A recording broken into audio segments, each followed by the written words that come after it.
जय श्री राधे कृष्ण। आप सभी का हमारे YouTube चैनल पे बहुत बहुत स्वागत है। आइए सुनते हैं चैत्र अमावस्या की कथा। इस बार चैत्र अमावस्या जो कि 21 मार्च 2023 दिन मंगलवार को है। जब भी मंगलवार के दिन अमावस्या तिथि पड़ती है तो इस दिन को जो कि भौमवती अमावस्या के नाम से जाना जाता है और इस दिन का बड़ा ही विशेष महत्व माना गया है। वैसे चैत्र कृष्ण अमावस्या तिथि को प्रातः काल स्नान आदि के पीछे यथा सामर्थ्य अन्न, गौ, स्वर्ण और वस्त्रादि का दान, पितरों का श्राद्ध और देवताओं के समीप जप, ध्यान और पूजन करना, ब्राह्मण भोजन कराना, यह सब अनंत गुना पुण्य फलदायी माना गया है। यदि इस दिन सोम, भौम यानी कि मंगलवार अथवा गुरुवार हो तो ऐसे योग के दान, पुण्य, ब्राह्मण भोजन और व्रत से सूर्य ग्रहण के समान फलों की प्राप्ति होती है। हिंदू धर्म में हर तिथि का, हर पक्ष का और हर दिन का अपना अपना विशेष महत्व माना गया है। हिंदू शास्त्रों के अनुसार हर महीने के कृष्ण पक्ष की अंतिम तिथि जो कि अमावस्या तिथि होती है और अमावस्या तिथि को रिक्ता तिथि के रूप में माना जाता है। इस तिथि पर कोई भी शुभ कार्य नहीं किए जाते हैं।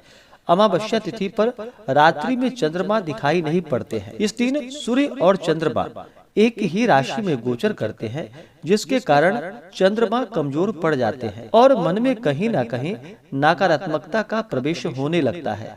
सूर्य और चंद्रमा के एक ही राशि में होने पर पितरों को प्रसन्न करने का भी एक अद्भुत दिन होता है, जिससे हमारे कार्यों के अंदर गति आती है और हमें नौकरी, व्यापार आदि में सफलता की प्राप्ति होती है। अमावस्या तिथि के दिन चाहिए कि इस दिन सुबह ब्रह्म मुहूर्त में उठ करके नित्य क्रियाओं से निवृत्त होकर के गंगा नदी आदि में स्नान करना चाहिए। अगर गंगा नदी में ना स्नान कर पाए तो घर के नहाने के पानी में ही थोड़ा सा गंगा जल मिला करके स्नान करना चाहिए। शुद्ध वस्त्र धारण करके अपने इष्ट देवता का, कुल देवता का पूजन करना चाहिए। जहाँ तक हो सके अन्न, गौ, वस्त्र जो भी बन सके उनका दान करना चाहिए और मध्याह्न काल के समय में अपने पितरों के निमित्त श्राद्ध, तर्पण आदि का कार्य करना चाहिए। अमावस्या तिथि के दिन व्रत को धारण किया जाता है और भगवान शिव, माता पार्वती, शिव परिवार का पूजन किया जाता है और भगवान सत्यनारायण का भी अमावस्या तिथि पर पूजन किया जाता है। वैसे भगवान सत्यनारायण का पूजन आप किसी भी दिन कर सकते हैं।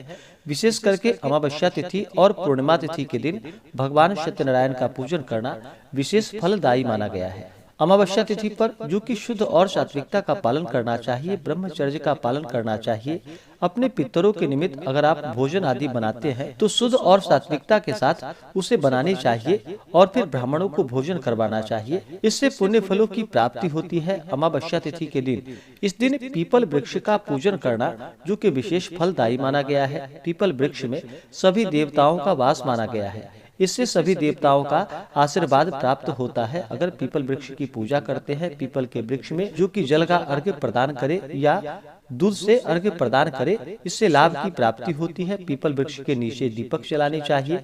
मंदिरों में दीप आदि का दान करना चाहिए। तीर्थों में दीप आदि का दान करना चाहिए। इस बार जो कि मंगलवार के दिन अमावस्या तिथि है, तो जब भी मंगलवार के दिन अमावस्या तिथि पड़ती है तो इस दिन को भौमवती अमावस्या के नाम से जाना जाता है और इस दिन गंगा स्नान करना जो कि सूर्य ग्रहण के समान पुण्य फलों को प्रदान करता है। तो आइए सुनते हैं चैत्र अमावस्या की कथा। अगर आप अमावस्या तिथि के उपलक्ष्य में ब्राह्मण दक्षिणा, अन्नदान, वस्त्रदान आदि के लिए देना चाहते हो या अपने पितरों के लिए दान पुण्यों का कार्य करना चाहते हो तो आप अपने श्रद्धा और सामर्थ्य के अनुसार हमें डिस्क्रिप्शन में जाकर के वहां से गूगल पे, फोन पे या अकाउंट नंबर के माध्यम से आप अपने श्रद्धा और सामर्थ्य के अनुसार हमें ब्राह्मण दक्षिणा प्रदान कर सकते हैं। तो आइए सुनते हैं चैत्र अमावस्या की कथा। तो बोलिए प्रेम से भगवान भोलेनाथ की जय, माता पार्वती की जय, सर्व देवी देवता की जय। पौराणिक कथा के अनुसार एक नगरी में एक राजा जो कि राज्य किया करते थे। उनकी प्रजा और परिवार के लोग सुखी थे। राजा की रानी बहुत ही धार्मिक विचारों की थी। राजा के महल के सामने ही एक साहूकार की हवेली थी। राजा और साहूकार की पत्नी में आपस में घनिष्ठ मित्रता थी। एक बार साहूकार की हवेली से उसकी पत्नी की रोने की आवाज आने लगी। इसके बाद रानी ने राजा से इसका कारण पूछा तो राजा ने कहा कि सेठ का पुत्र मर गया है। इस पर रानी ने कहा कि महाराज, दुख क्या होता है जो सेठ की पत्नी रो रही है। इस पर राजा ने कहा कि जब तुम्हारा बेटा मरेगा तब तुम्हें पता चल जाएगा। इसके बाद रानी ने अपने बेटे को महल से नीचे फेंक दिया, लेकिन भगवान की कृपा से वह बच गया। रानी ने फिर राजा से पूछा कि दुख क्या होता है। तब राजा ने कहा कि पड़ोसी राज्य में युद्ध हो रहा है, मैं उस युद्ध में अकेले जाऊंगा। जब तुम मेरे मरने का समाचार सुनोगी तब तुम्हें पता चलेगा। लेकिन रानी अमावस्या का व्रत करती थी, जिसकी वजह से राजा उस युद्ध को जीतकर वापस आ गया। इसके बाद राजा ने रानी से कहा कि अब हम गंगा माँ के दर्शन के लिए जाएंगे। जब मैं वहां जाकर गंगा नदी में कूद जाऊंगा तब तुम्हें पता चलेगा कि दुख क्या होता है। भगवान शिव कैलाश पर बैठकर यह सब देख रहे थे। उन्होंने माता पार्वती से कहा कि आज मैं तुम्हें सुखी आत्मा के दर्शन करवाऊंगा। जिसके बाद भगवान शिव ने बकरे और माता पार्वती ने बकरी का रूप धारण कर लिया। वह एक बावली के पास घास चरने लगे। रानी ने जब उस बावली को देखा तो उसने कहा कि हम यहीं पर विश्राम करेंगे। रानी ने भगवान शिव और माता पार्वती की बातें सुन ली, जिसमें भगवान शिव माता पार्वती को कह रहे थे कि रानी ने अमावस्या का व्रत किया है, इसलिए इसे इस जन्म में दुख नहीं होगा। जिसके बाद रानी को सब कुछ समझ में आ गई और फिर उसने यह बात राजा को बतलाई और वह फिर दोनों मिलकर अमावस्या का व्रत करने लगे।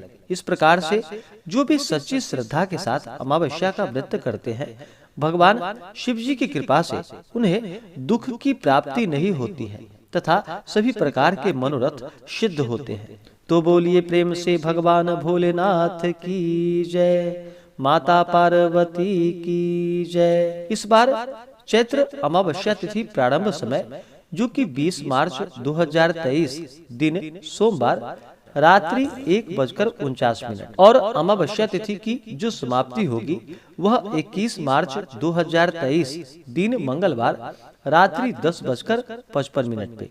तो हमें शुद्ध रूप से जो अमावस्या के लिए समय प्राप्त हो रहा है वह समय 21 मार्च 2023 दिन मंगलवार को अमावस्या तिथि है। और जब भी मंगलवार के दिन अमावस्या तिथि पड़ती है तो इसे भौमवती अमावस्या के नाम से जाना जाता है। अमावस्या तिथि के दिन सूर्योदय का जो समय होगा वह समय सुबह 6:02 और सूर्यास्त शाम 6:09।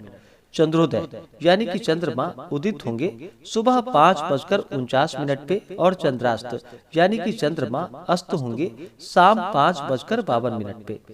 राहु काल का जो समय होगा वह समय दोपहर 3:07 से शाम 4:38 तक। राहु काल समय के दौरान कोई भी शुभ कार्य या नया कार्य नहीं करना चाहिए, यह लाभकारी नहीं होता है। राहु काल समय छोड़ करके ही पूजन आदि का कार्य या जो भी कार्य हो उन कार्यों को करना चाहिए। नक्षत्र जो कि अमावस्या तिथि के दिन पूर्व भाद्रपद नक्षत्र शाम 5:26 तक, उसके बाद उत्तरा भाद्रपद नक्षत्र।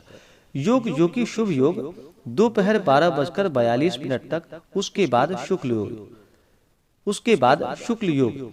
इस बार सर्वार्थ सिद्धि योग भी बन रहा है अमावस्या तिथि के दिन, जो कि शाम 5:26 से अगले दिन सुबह 6:23 तक। तो अमावस्या तिथि के दिन पूर्ण श्रद्धा भक्ति भाव के साथ गंगा नदी में स्नान करना चाहिए। अपने पितरों के निमित्त श्राद्ध तर्पण आदि का कार्य करना चाहिए। अपने इष्ट देवता का पूजन करना चाहिए।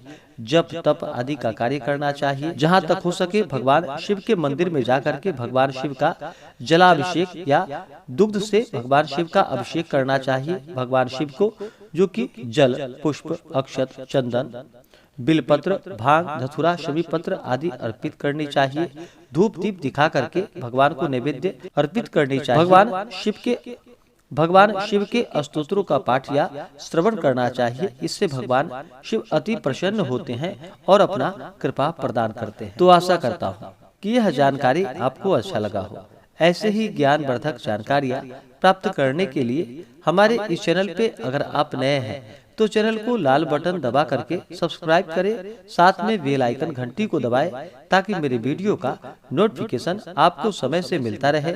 वीडियो को लाइक करें, शेयर करें, सुखी रहे और स्वस्थ रहे। जय श्री राधे कृष्ण। धन्यवाद।